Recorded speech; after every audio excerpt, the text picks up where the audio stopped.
These are Iran's main nuclear facilities. These three were targeted by the US military. Among them, the Fordow nuclear facility is considered the heart of Iran's nuclear program. The Natanz nuclear facility is an underground site deep in Iran's mountains, with a uranium enrichment plant. As for Isfahan, its nuclear facility is a critical hub for nuclear fuel conversion. These three locations represent Iran's primary nuclear capabilities, and they are also Israel's main targets in recent attacks on Iran. The Fordow facility, in particular, is almost the core of Iran's nuclear strategy. The main part of the Fordow facility is located underground, 80 to 90 meters deep. Even deeper sections are more than 100 meters below the surface.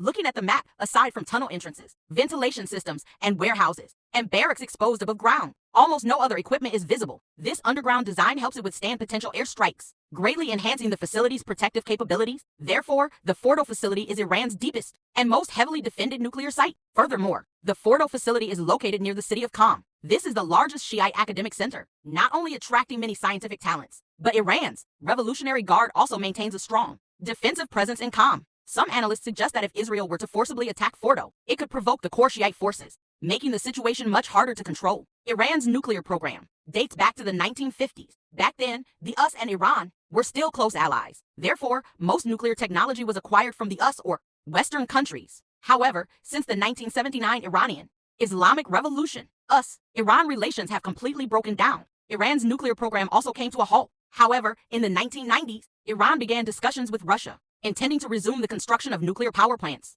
and signed an agreement with Russia on the peaceful use of nuclear energy. However, this greatly displeased the US across the ocean. They accused Iran of using nuclear power plants as a cover to secretly develop nuclear weapons. Thus, they have consistently pursued a containment policy against Iran. Even after 9/11s, Iran was labeled by the US as a state sponsor of terrorism and one of the axis of evil countries. And on December 18, 2003, under pressure from France, Germany, and the UK, Iran signed the additional protocol to the Nuclear Non-Proliferation Treaty, or NPT. Basically, it prohibited them from developing nuclear weapons. However, even after signing the NPT, Western countries remained inconsistent, insisting that Iran's nuclear program was for developing nuclear weapons. Iran, however, consistently maintained that it was only conducting uranium enrichment activities within the framework of the NPT for peaceful nuclear energy development. It emphasized that its nuclear program was entirely for peaceful purposes, but this failed to gain the trust of Western countries. This back and forth led to an escalating conflict between the two sides, which is the direct cause of the current conflict.